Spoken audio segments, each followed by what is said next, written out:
Il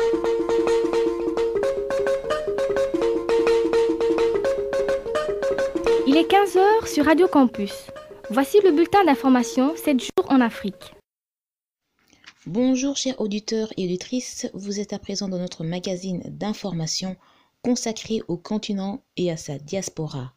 Au micro, Ned, à la régie et au montage, je salue Serge et Média, à la rédaction, Yves Ledenou.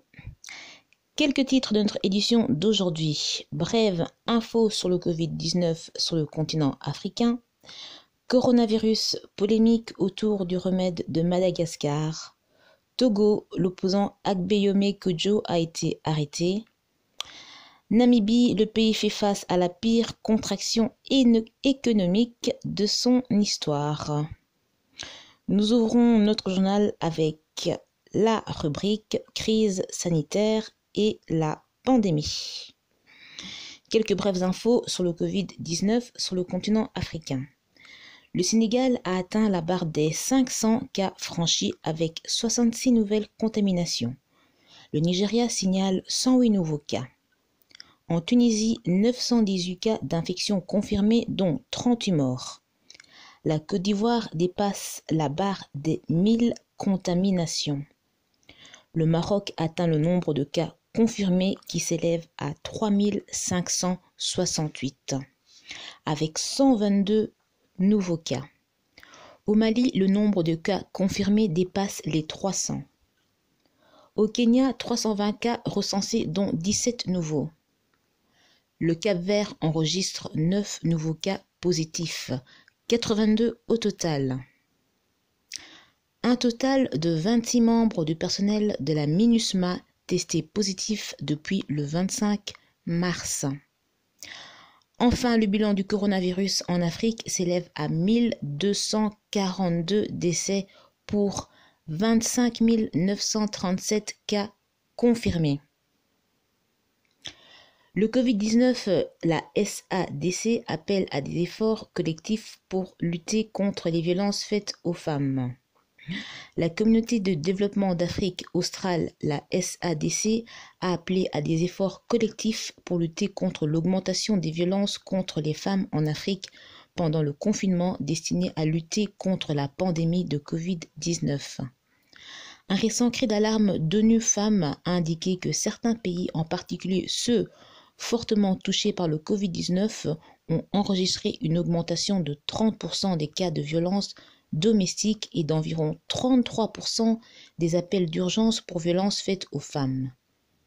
La SADC exhorte ses pairs à rechercher ensemble comment autonomiser et protéger durablement les femmes et les filles contre ces violences. Rwanda, le président Paul Kagame appelle à une coordination plus étroite dans la lutte contre l'épidémie de Covid-19. Le président rwandais Paul Kagame a appelé mercredi l'Union africaine à renforcer la coordination entre ses pays membres et avec le groupe des 20, ainsi qu'avec les institutions financières internationales dans les mois à venir, pendant l'épidémie de Covid-19. La coordination vise à garantir que l'Afrique dispose de l'espace budgétaire nécessaire pour protéger de l'épidémie son secteur privé et ses gains de développement humain, a déclaré M. Kagame lors d'une téléconférence de l'Union africaine présidée par le président sud-africain Cyril Ramaphosa.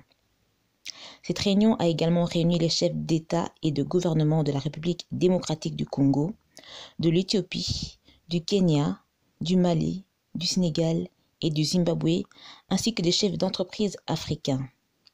Au cours de cette réunion, le Rwanda a promis de verser au Fonds contre le Covid de l'Union africaine et au Centre africain de contrôle et de prévention des maladies 500 000 $ américains chacun.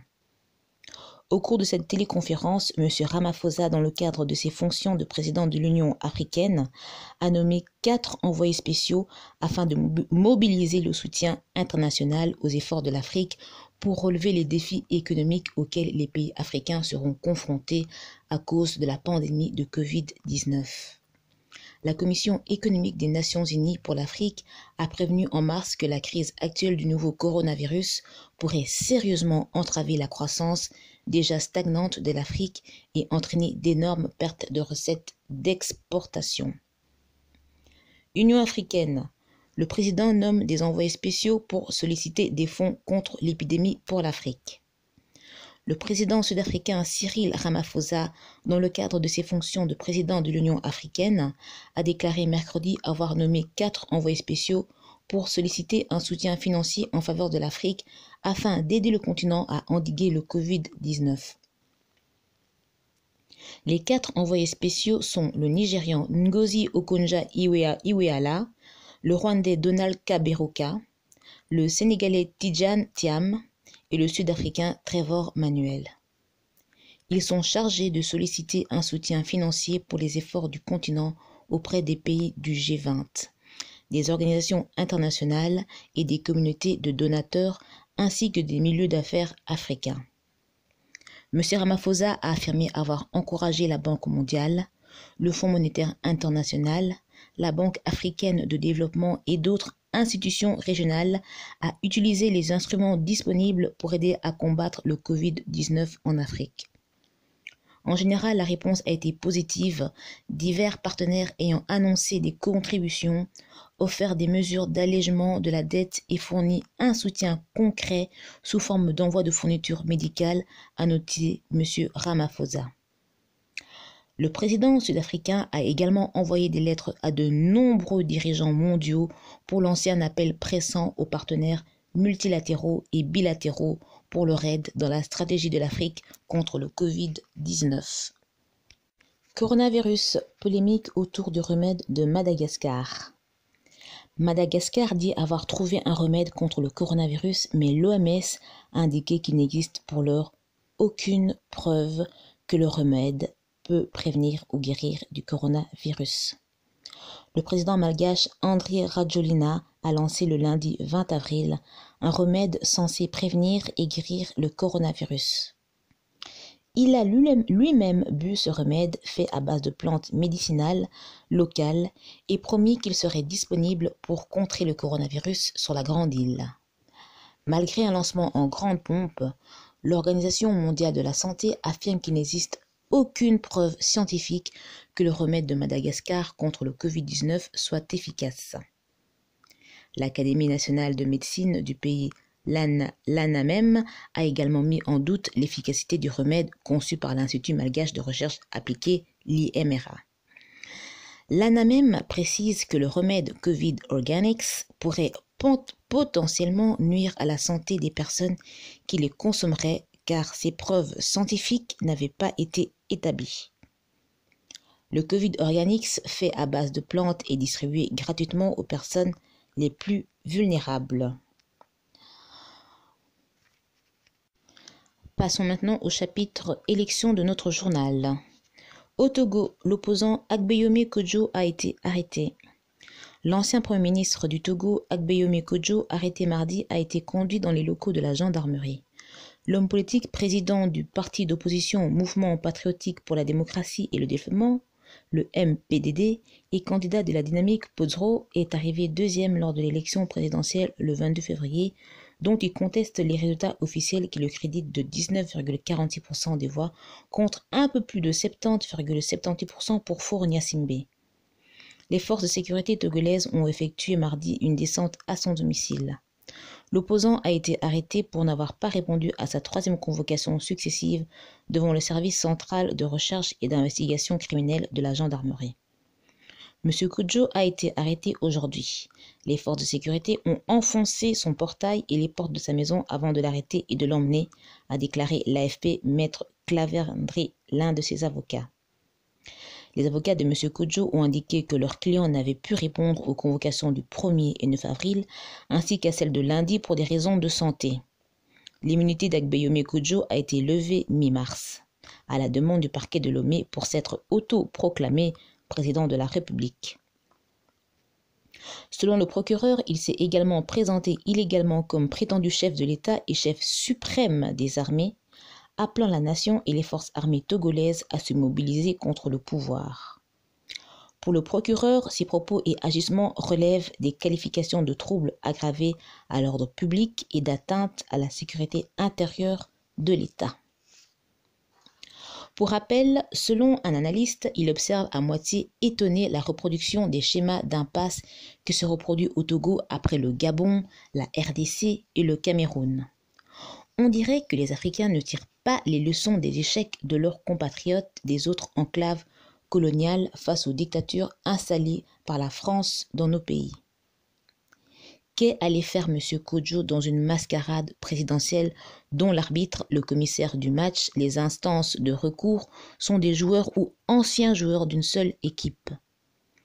Qui va dans un tournoi dont un des participants détient tous les leviers? Surtout quand on a soi-même été à un moment ou à un autre collaborateur de ce régime. Le dictateur Biya a tranquillement laissé le professeur Maurice Kamto moisir en prison pendant 9 mois. Malgré les marches et les manifestations, surtout dans la diaspora et parfois à l'intérieur, tant que la France approuve ces dictateurs ne se gêne pas, jusqu'à ce que la France siffle la fin de la récréation.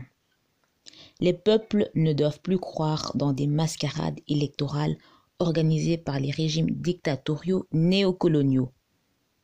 Ils doivent résolument engager des épreuves de force contre ces régimes jusqu'à leur chute, sans se laisser distraire par personne. Président élu, comme on dit au Cameroun, ça a bon dos. Et après? Même Tshisekedi père, hyper populaire à cette époque, s'est déclaré vainqueur contre Kabila fils en 2011. Il a même invoqué l'impérium en vain. Kabila a tranquillement fait ses 4 ans jusqu'à glisser encore 2 ou 3 ans. Ping a crié et malgré la bourde de Manuel Valls, qui avait reconnu dans une interview sa victoire, il est où maintenant, ce président élu? Maurice Kamto, vous savez ce qu'il en est? Alors les uns voudront se convaincre que ce ne sera plus comme avant, mais en 1990 jusqu'en 1992, on se disait aussi la même chose. Jusqu'à ce que les dictatures, par la violence, interrompent les processus démocratiques en cours. Nous voici 30 ans après. Ce n'est plus comme avant. C'est pire. Les élections en dictature, ce n'est définitivement pas la solution de la libération des peuples. Il faut humblement le reconnaître et envisager autre chose, au lieu de gaspiller encore des années de mobilisation qui vont plonger une fois de plus le peuple crédule dans le désespoir et le renoncement. Voici les nouvelles de dernière minute concernant le Togo. Le président Agbeyome Kodjo, Madame Kafoui Adjamagbo, Monsieur Fulbert Atisto et tous les membres de la dynamique arrêtés ont été libérés par le doyen des juges d'instruction, Aoui Adjoli, mais placés sous contrôle judiciaire avec 4 conditions. La première condition est obligation de déférer aux différentes convocations aussitôt qu'il en sera requis. La deuxième est interdiction de quitter le territoire national sous notre autorisation expresse. La troisième condition est l'interdiction de faire toute déclaration tendant à la remise en cause des résultats du dernier scrutin présidentiel du 22 février 2020. Et la dernière et quatrième interdiction est de tout propos, déclaration ou attitude tendant à remettre en cause et à saper l'ordre constitutionnel et institutionnel existant. Voilà, ce sera tout pour le Togo.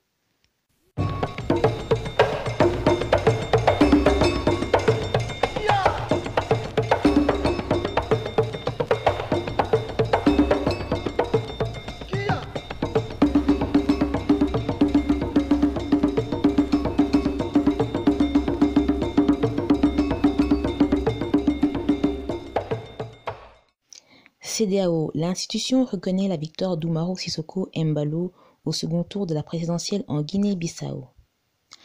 La communauté économique des États de l'Afrique de l'Ouest a reconnu jeudi la victoire d'Umaro Sissoko Embalo au second tour de l'élection présidentielle en Guinée-Bissau tenue le 29 décembre dernier. La CEDEAO a déclaré dans un communiqué avoir décidé de reconnaître la victoire d'Umaro Sissoko Embalo au second tour de l'élection présidentielle du 29 décembre. Cependant, le bloc régional a demandé au président Umaro Sissoco Embalo à procéder à la nomination d'un Premier ministre au plus tard le 22 mai 2020, conformément aux dispositions de la Constitution et aux résultats issus des élections législatives du 10 mars 2019. Selon la CEDEAO, il s'agit des incompréhensions entre la Cour suprême et la Commission nationale d'élections et au sein de la Cour suprême qui ont provoqué le contentieux électoral durant presque 4 mois. Pour rappel, selon la Commission nationale des élections, le CNE, Umaro Sissoco Embalo a remporté le second tour de l'élection présidentielle avec 53,55% des voix contre 46,45% du candidat du PAIGC Domingos Simoes Pereira. Monsieur Embalo a prêté serment fin février dernier sans attendre la validation des résultats de l'élection présidentielle par la Cour suprême qui a exigé une vérification de décompte des voix après que le PAIGC a intenté une action en justice. Avant la présidentielle de l'année dernière, la Guinée-Bissau souffrait pendant longtemps d'une impasse politique sur la nomination d'un Premier ministre de consensus sous la direction de l'ancien président de la République, José Mario Vaz. L'élection présidentielle était considérée comme une solution finale à l'instabilité politique du pays. Chapitre Coopération et droits humains. Au Bénin, le gouvernement décide de se retirer du protocole portant création de la CADHP. Le gouvernement béninois a décidé de se retirer du protocole portant création de la Cour africaine des droits de l'homme et des peuples, le CADHP, a annoncé jeudi soir Alain Orunla, ministre de la Communication et porte-parole du gouvernement. Dans une déclaration à la télévision publique, Alain Orunla a estimé que ce tribunal était en train de sortir de son champ de compétences au vu des dernières décisions qu'il a rendues. Le 17 avril dernier, la CADHP a demandé au Bénin de suspendre l'organisation des élections municipales et communales prévues pour le 17 mai prochain, suite à une plainte l'an dernier de l'opposant Sébastien Ajavon, invoquant un risque de préjudice irréparable. La juridiction en question est sortie de son champ d'application parce que, sous prétexte de sauvegarder les intérêts formulés par un requérant, elle pourrait mettre en péril les intérêts de toute une nation et les devoirs d'un gouvernement qui a la responsabilité d'organiser ces élections à bonne date, a-t-il déploré, précisant que le Bénin demeurait membre de la CADHP et de la Charte africaine des droits de l'homme. La CADHP est une cour régionale créée pour assurer la protection des droits de l'homme et des peuples, des libertés et des devoirs sur le continent. Rentrons à présent dans le chapitre philosophie et religion. Le Ramadan, premier jour du mois de jeûne, a commencé le vendredi 24 avril. Le premier jour du mois sacré musulman de Ramadan de l'an 1441 de l'Hégire a débuté vendredi, a annoncé jeudi soir la Commission nationale de l'observation du croissant lunaire. À cause de la pandémie du nouveau coronavirus, le mois de Ramadan de cette année revêt une caractéristique exceptionnelle pour les musulmans du monde entier. Dans plusieurs pays, les mosquées resteront fermées, privant ainsi les fidèles d'effectuer la prière collective de la nuit, les tarawih. Il est à signaler que parmi les nouvelles mesures imposées durant le mois de Ramadan pour faire face à la propagation du Covid-19 figure l'interdiction des prières surérogatoires, c'est-à-dire les prières quotidiennes du soir, accomplies après la rupture du jeûne dans les mosquées. Aussi, les autorités publiques ont décrété un couvre-feu nocturne entre 19h à 5h à compter de samedi, qui coïncide avec le premier jour du mois du Ramadan, et ce dans le cadre du renforcement des mesures de l'état d'urgence sanitaire. Le Ramadan est le 9e mois du calendrier musulman. Au cours de ce mois, les musulmans ayant atteint l'âge de la puberté et en bonne santé ne mangent pas et ne boivent pas de l'aube au coucher du soleil. Le jeûne a pour but d'enseigner aux musulmans les valeurs de la patience, l'endurance, le partage avec les pauvres et la spiritualité. Le premier jour du mois suivant, le Choual, est l'occasion de célébrations observées durant l'Aïd al-Fitr, la fête de la rupture du jeûne. Chapitre économie. La Namibie, le pays fait face à la pire contraction économique de son histoire. L'économie namibienne pourrait connaître une contraction beaucoup plus profonde cette année par rapport à la pire contraction enregistrée en 1993 de 1,6%, a déclaré mercredi une chercheuse de la société de services financiers PSG Namibia. Héloïse Duplessis, responsable de la recherche chez PSG Namibia, a indiqué que la récession est le résultat du confinement pendant l'épidémie de Covid-19 qui a entraîné un arrêt soudain de l'activité économique intérieure et du commerce international ainsi que des voyages. Une grande partie de la population est économiquement vulnérable en raison de sa dépendance à l'agriculture de subsistance. Et le gouvernement dispose d'une marge de manœuvre budgétaire et monétaire limitée en raison de la dette publique élevée et de l'ancrage de la monnaie au rang sud-africain respectivement pour faire face à la crise économique. Elle a ajouté qu'il était impératif de mettre en œuvre efficacement le plan de relance et d'aide économique de 8,1 milliards de dollars namibiens, c'est-à-dire 86 millions de dollars américains, et d'obtenir une aide supplémentaire ou un allègement de la dette de la part des partenaires et des organisations multilatérales.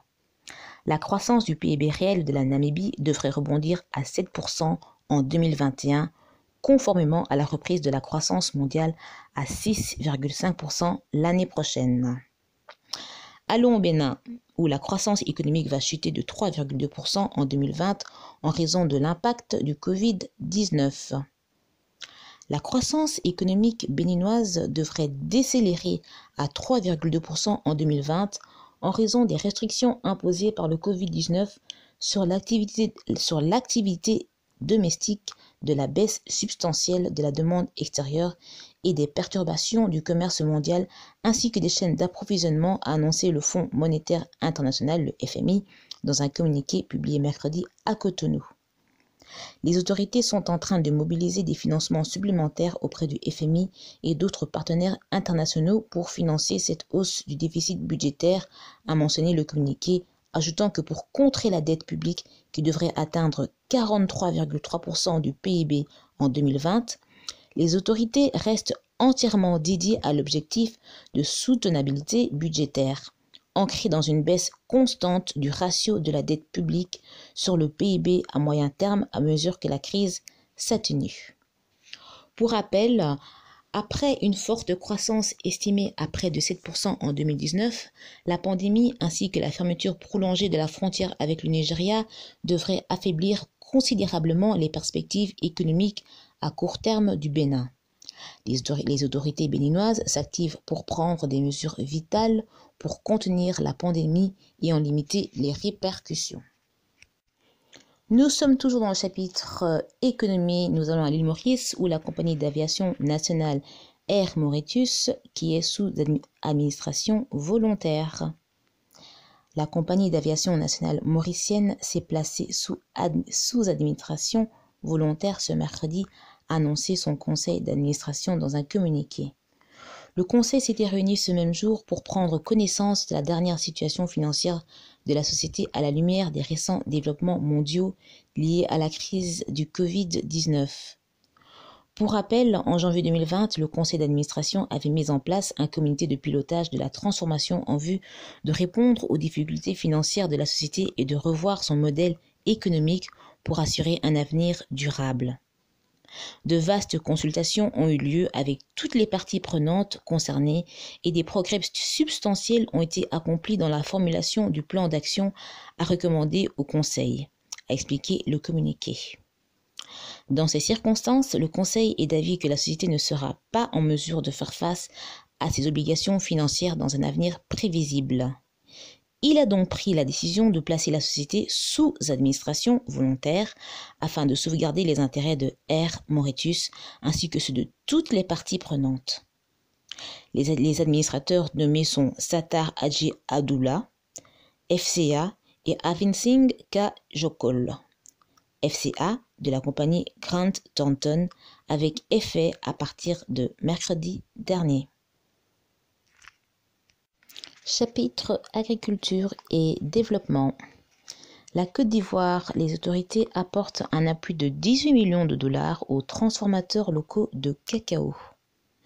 La Côte d'Ivoire, premier producteur mondial de fèves de cacao, a décidé d'apporter un appui de 10 milliards de francs CFA, environ 18 millions de dollars américains, aux transformateurs nationaux de cacao pour garantir leur présence et leur compétitivité dans le secteur d'activité.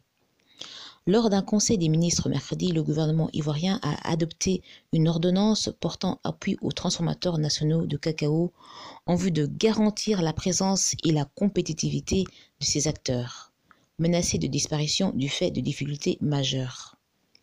Avec cette mesure, les transformateurs locaux auront désormais à débourser 25 millions de francs CFA, environ 45 500 dollars, comme caution pour l'agrément contre 200 millions de francs CFA, environ 364 000 dollars actuellement.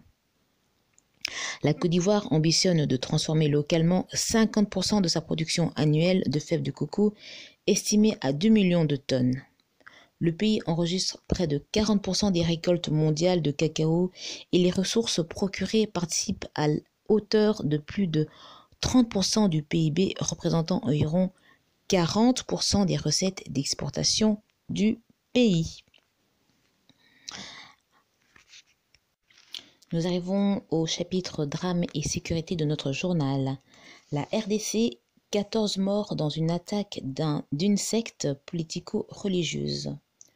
Au moins 14 personnes ont été tuées et 8 autres gravement blessées dans la nuit de mardi à mercredi lors d'une incursion menée par des adeptes de Bundu Dia Mayala, BDM, une secte politico-religieuse dans la province de Congo central, dans le sud-ouest, en République démocratique du Congo. Selon des sources policières, d'après ces dernières, les affrontements entre la police et BDM ont duré près de 2 heures dans le chef-lieu du territoire de Songololo. Les responsables des forces de l'ordre ont précisé que les adeptes avaient pris pour cible la résidence de l'administration du territoire et les agents œuvrant notamment au poste de Lufu à la frontière avec l'Angola.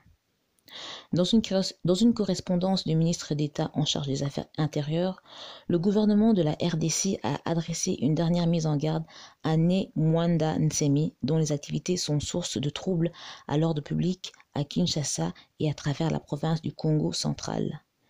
Né Mwanda Nsemi s'est évadé de la prison centrale de Kinshasa au mois de mai 2017, lorsque ses adeptes ont attaqué le site pénitentiaire en pleine nuit. Né Mwanda Nsemi a été amnistié par le président Félix Tshisekedi dans le cadre de la décrispation politique.